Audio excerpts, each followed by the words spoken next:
And welcome back to the H2P Podcast. I'm your host, Chris Carter, here on a Sunday. And Pitt, you had a crazy week here. Because you had some ups, you had some downs. But we'll start with the positives. Now, I guess it's still technically a victory Sunday, even though the game was on Thursday. But Pitt football pulled off a huge win. One of the biggest wins I've ever seen, simply because of the magnitude of this game. Playing North Carolina, beating them 30-23 in overtime. And yes, there was a whole lot of things wrong with this game, with the way, you go up 17-0, great. That's exactly what you thought you do. You should have put them away. Absolutely, I agree. Only scoring one touchdown after that point, that's a problem. No points in the second half, absolutely scary. Only running the ball 9 times for -5 yards in the second half, definitely a problem. I understand. I feel the frustration, Pitt fans, when you're talking about the coaching situation and saying, hey, why didn't they do this? Why didn't they do that? But you got to give the credit when you also give the criticism. And you got to admit, this team is a lot more well put together than plenty of the other teams we've seen in the past. And then I think many people gave Pitt credit for going into this season. Now, could you say X's and O's strategy? Sure, there's some details. You can always point out details everywhere. But this is a Pitt team that I really thought, especially a month into this season, the only way they were going to win games is by outscoring opponents. And that Kenny Pickett was just going to have to be the elite of the elite to win games. But credit Pat Narduzzi, Randy Bates, everybody on that team, Coach Partridge, everybody that they got there for getting these players to not buy into that, to not let themselves feel like, okay, yeah, it's just up to the offense because the defense can't get it done. Because that's something that's easier to believe. That's easy. That seeps into you a lot easier than people think. People get like, oh, you got to step up and rise up. It's easy to say those things when I'm behind a microphone. It's easy to say those things when you're in the stand enjoying a cold one while you're watching your favorite team. But it's really hard to push all those things out when week in and week out you're coming in, you're working, you're grinding, you're believing in, you have your failures, you have your letdowns, and people talk about you and you hear it. It's tough to avoid sometimes. But credit this Pitt defense against an offense that put up 58 points the week before. They held them to 23. And Sam Howell is one tough son of a gun. He was taking shot after shot. I think he took 5 sacks on the night. Ridiculous. And then he also ran the ball, 17 times? That means he was hit at least 23 times in this game. At least. And I think when you start to, when you factor in extra quarter, there's only one other quarterback hit, so 24 times total. But that guy still hung in there, and he fought back in the second half. But this is how you tell if a team is actually a good team. When things aren't going your way, can you bounce back for them? I know it's easy to say, oh yeah, well they'd be a good team if they would have kept the whole game in control. Yeah, sure, they'd be a great team if they kept the whole game in control. That's what makes the great teams great. But it don't work like that often, even with the great teams. They talk about any given Sunday in the NFL. And I know it's not really any given Saturday in college football because you have your FCS programs. You have the games that the FBS teams should just put away really quickly. And the disparity is nowhere near what it is in the NFL. But there is, when you start playing those programs that are a lot like you, like North Carolina, they're in the ACC, they can recruit. They're a major Power 5 university. Sometimes that margin isn't as big as some people might think in college football. And Pitt went out there, and despite Kenny Pickett throwing an interception, I tell you, this to me was the growing point for this team, was to say, when Kenny Pickett threw an interception with about 5 minutes left, gave North Carolina the ball at Pitt's 35, I honestly was like, this is over. Because they were only up 3. The defense had just given up a touchdown drive. They had been out there all night. They were tired.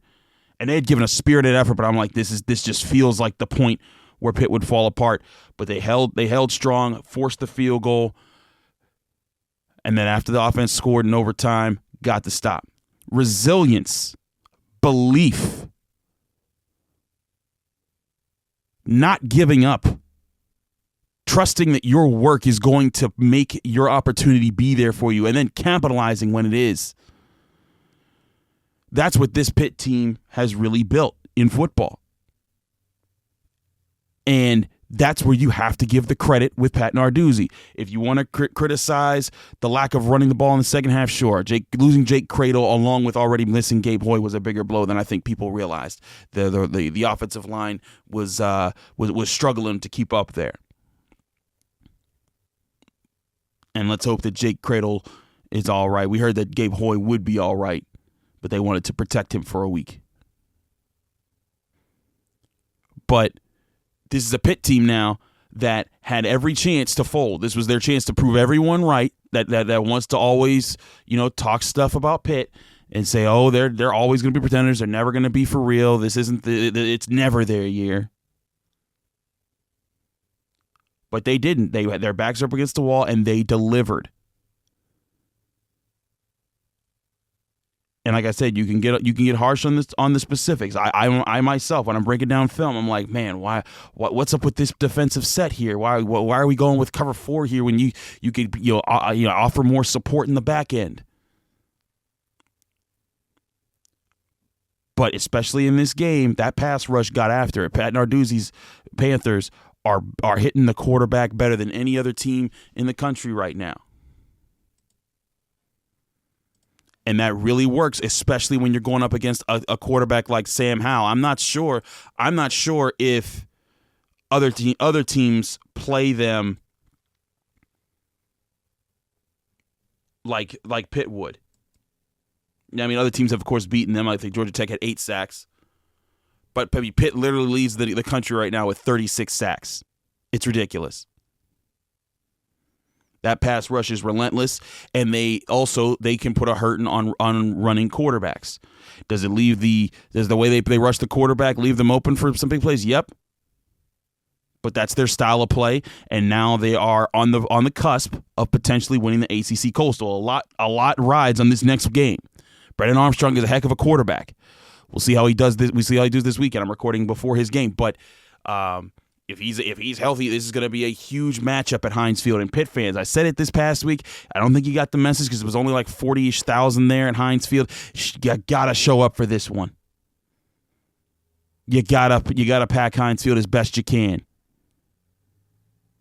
Because if you beat Virginia, you're practically locking up the ACC Coastal.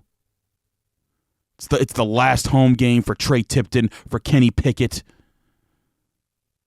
It's your last home game of the season for the Panthers to show you who they are. Give those seniors a great send-off with a big crowd at Heinz Field. They deserve it. And if they pull it out, know that you have a lot to credit to Pat Narduzzi for the culture that he's built with this program and how these guys are all looking to each other and believe in each other. And even when they're not having their own best days, they know that they got to come back out and deliver. The defense gave up 10 points in the final 2 drives of the game, but when they took the field, they said, and we talked to Phil Campbell, we talked to some of their players on defense, they said we weren't giving up points on that drive. That's the confidence that you need, and they delivered that confidence on Thursday night.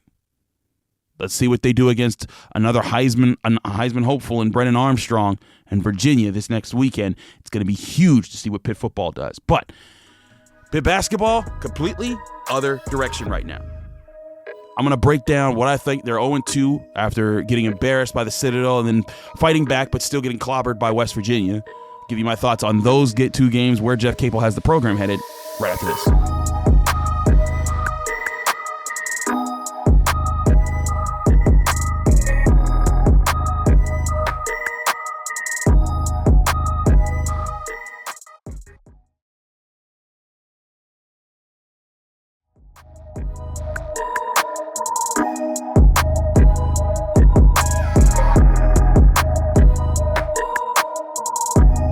Back here on the H2P Podcast, I'm Chris Carter here on DKPittsburghSports.com. Remember to download this show on Apple, Spotify, Google Podcasts, anywhere podcasts are hosted. But let's get to Pitt basketball. We were talking about Pitt football a bit there, and Pitt basketball completely the other direction. But I want to there is a tie here, and I'll get to the tie in just a bit here between between these two programs and the journeys that they're on, because they are in two different directions. Pat Narduzzi, 7th year, gets to he's had a program that in the time to build it, and you see it competing amongst the best in the ACC with a chance to win the ACC and get a good bowl game. Jeff Capel, not there right now. 4th year. But we also know his circumstances are different than Pat's. Inherited a much worse situation. Program destroyed by Kevin Stallings. Transfer portal. And then I went over all the craziness that led into the last game. Nike Zabande tears an ACL. Jamarius Burton's been hurt for a month. Isaiah Horton gets arrested. He's suspended indefinitely from the team. They go into the game against the Citadel at home and lose embarrassingly. And then the very next day, Judah Mintz decommits. Oof. I talked about this summer how that was such a big get for Pitt. And now they don't have any 2022 recruits on their roster or on their commit list. But I know that there's some people that are already saying, just get rid of Jeff Capel now. Why are you waiting? But I don't think people understand the magnitude of that. I also don't think people understand the history of what's going on there and what really has to happen if you want to see Pitt basketball ever return to some form of relevancy. First and foremost, you got to remember that the university paid like $10-ish million to get rid of Kevin Stallings' contract. I believe Jeff Capel is owed at least $17 million for the rest of his contract, and he was locked up through 2027 because of an extension from Heather Lyke. So there would have to be some significant moves money-wise to do that. But second of all, I get that there's impatience because this is Jeff's 4th year, and he does bear some responsibility with how things have gone and not being able to keep his guys in line. But if you go out and just get another guy, I'm not so sure that this turns around any faster right now. To me, it's not been about a lack of coaching. It's just been a lack of being able to keep guys in the program and build a culture. Pat Narduzzi was able to build a culture for Pitt. It took time, but it's there. Guys are coming back. Kenny Pickett came back. You got to be able to give time to build a culture. He's been trying, kind of, it was moving in the right direction until COVID happened and then wrecked everybody. But I continue to maintain this year, it's a lot like how whenever you heard me on the Ask Anything show that we used to do on DKPittsburghSports.com, when people ask me about the Pirates, I'm like, this year ain't about this year. It's about next year and the year after that and the year after that and the year after that. This year ain't about this year for Pitt. You've got several sophomores. Femi Udakale, John Hughley, the 4th. William Jeffress, Noah Collier. You need that crew to be part of your core in 2 years when you're ready to make a real move. And I think Femi will get there. I think Hughley will get there. I think Jeffress could get there. I got to see more from him. He's a heck of an athlete. He's a baby. I mean, he's only 18 years old this year. But Jeff can't afford to lose that crew. So these coming weeks, I'll tell you what I saw in this Citadel game. I saw sloppiness on both sides of the ball. I saw a defense that looked unsure of when to guard, when to switch, and all the different assignments. They looked bad. And when I was watching that game, I was thinking, man, if they play like this against West Virginia, they could lose by 50. And I was not joking. But they didn't play like that. They had other problems, but they went into West Virginia, away game, packed crowd, WVU Coliseum, place that does not like them, chanting things I cannot say on this show because they're curse words. But you go into that game, and something that Jeff Capel brought up after the fact that I was thinking the whole game, like, this is the first time any of these guys have played in this. And not just West Virginia, but a packed, hostile crowd. Because you think about Femi Udakale last year with all its time that he got, empty stadiums. And now you're not just in an opponent's stadium. You're in West Virginia. They hate Pitt. more than any other program out there. Except for maybe Penn State. Penn State also hates Pitt. They pretend not to hate Penn State, Pitt, but they hate Pitt. They're just more smug about it. But West Virginia's open with their hate. They love to hate Pittsburgh. I mess with my boys Wes Euler and Adam Crowley on the radio all the time on Steeler Nation Radio or ESPN Radio or wherever those guys are hosting, and I always hit them with a 13-9 joke. And I mean, it still stings. That's the crazy part. But that's the rivalry there. And you saw in that game Femi start to feel the rivalry when he was getting fouled a little bit, hand checked a little bit, and it wasn't getting called. And then you heard the crowd kind of like booing him or egging him on and being antagonistic. And you saw him kind of start to get animated. Jeff had to calm him down. But I think this was a good thing because now that inspires like hey, we want to go back there and we want to show that we can be a lot better than that. These are going to be the battle scars. This year is about battle scars. This year is about, finding the things that are the teachable moments that you look back on and you say, man, that kid grew up from these days. That's what you're watching for right now, Pitt fans. Find the guys that are going to be part of the solution. I do think some of those guys are here. I think Hughley has taken some really good steps in these early games. Still turns the ball over way too much at 3 in the game. But, 17 points, he was going to the basket. I didn't think that he would be able to put up points like this against a more physical team like West Virginia, but he did. Now, Femi turned the ball over 8 times. That needs a lot of work. But Mohamedou Yee getting 10 points, I thought was solid on his part. William Jeffers shooting 2 of 4 from the field, getting 8 points. Liked that. Also, Dan Oladapo shooting 4 for 4 from the field, hitting 8. I thought that was important. But this team has to be more fluid on offense. That will come. That will come with time. It just takes work. It just takes drive. It just takes practice and building that chemistry that can only come with time. It doesn't come from 20 practices. It comes from like 60 practices and maybe 20 games. So I'm saying like you're gonna need time before you start to see these guys start to gel. But if you're a diehard Pitt fan, you'll sit through it. Heck, a lot of you guys were with me on that live file. I was sitting there in Channel 11 because I had to get ready to go on Skylights Highlights that night with Jenna Harner, breaking down WPIAL football. Also, shout out to the Westinghouse Bulldogs, the AA WPIAL champs, City League in the house, Homewood represent. They also wear blue and gold, so they're kind of cool too. Not my alma mater, though. I'm an Alderdice guy. But back to Pitt.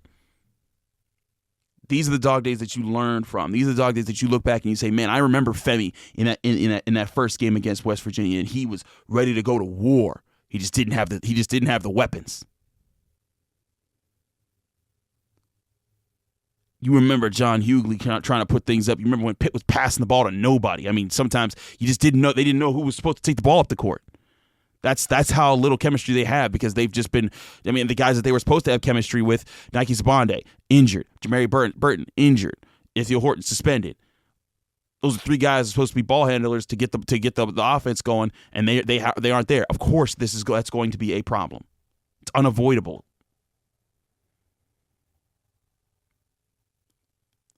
But I'm not on the fire Jeff Capel train just yet. I'm on the let's see how they fight through this season train. Because we already knew before this season started, this was a rebuild year. There's no way around that. Now, I thought they'd have a little bit more ammunition in their rebuild, with the guys that they've lost. But this is still just a rebuild year. But do they fall apart? They look like they fell apart against the Citadel. That was a very bad sign for the tenure of Jeff Capel. But I did not think they fell apart against West Virginia. They were just outmatched, outplayed. That's a better team, better program right now. But when you look at what Pitt what Pitt was able to do to fight back at times, to out-rebound them 36-20, the fact that they more than doubled West Virginia in turnovers, leading to the loss. They outshot them 57% to 51%. I truly think that Pitt has something to build in there. It's going to take work. They're going to need Demarius Burton back. They said that he's doing full contact drills as of Thursday. So maybe we get to see him Tuesday. Maybe they want to make sure that they're doing him right.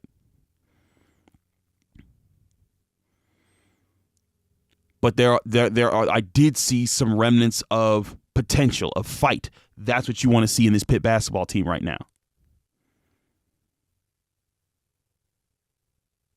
And that's right now. That's really what you're asking for here. And if guys develop talent, awesome. That'll speed things up.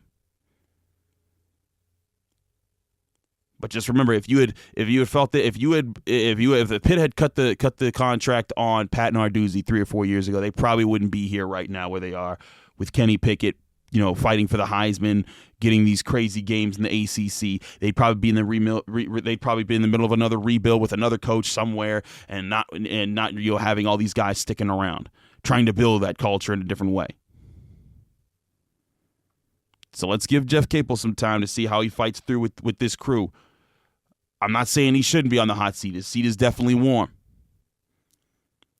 But it's not going to be about the wins and losses this year. It's going to be as much about the fight and the drive. I mean, there's going to be games they need to win. They need to win, like they need to beat UMC Wilmington on Tuesday. But this year's going to be about do I see things that are building towards the future? If there's that, that's a different story. Because that's just where Pitt basketball is, and that's avoidable right now. But again, you have completely different positions on the spectrum. Opposite sides of the spectrum is what I was trying to say. Because Pitt basketball on one end is in the dumps, trying to find anything to build off of, where Pitt football on the other end, not the best in college football, not on the complete opposite end, because that'd be like Georgia right now being number one in the country. But they've put together the scraps to make them a competitive football team in the ACC and to make them a team that everyone's talking about in the country, to be a ranked team. We'll see how high the AP rises them after their win over North Carolina. They were number 21 in the college football playoffs. I imagine they jump up there a little bit too.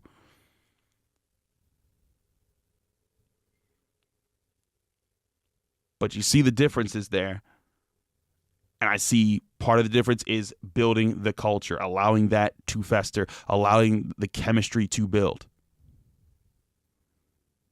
We'll see if that happens throughout this season, and I'll be keeping you posted on that on DKPittsburghSports.com. I'm your host, Chris Carter. Follow me on Twitter and Instagram at Carter Critiques. Read my work at DKPittsburghSports.com. Listen to this podcast network every day of the week on Apple, Spotify, Google Podcasts, and, of course, anywhere podcasts are hosted. Rate us 5 stars with a positive comment on Apple. We thank you again for listening to the DKPittsburghSports.com podcasting platform. Check out all the great shows we do, whether it's me and Dale Lally breaking things down on Saturday, whether it's DK giving his daily shots, whether it's the Yins Hers, whether it's 66 to 87, the Pirates podcast to be named later. All those things right here, free and available at any time.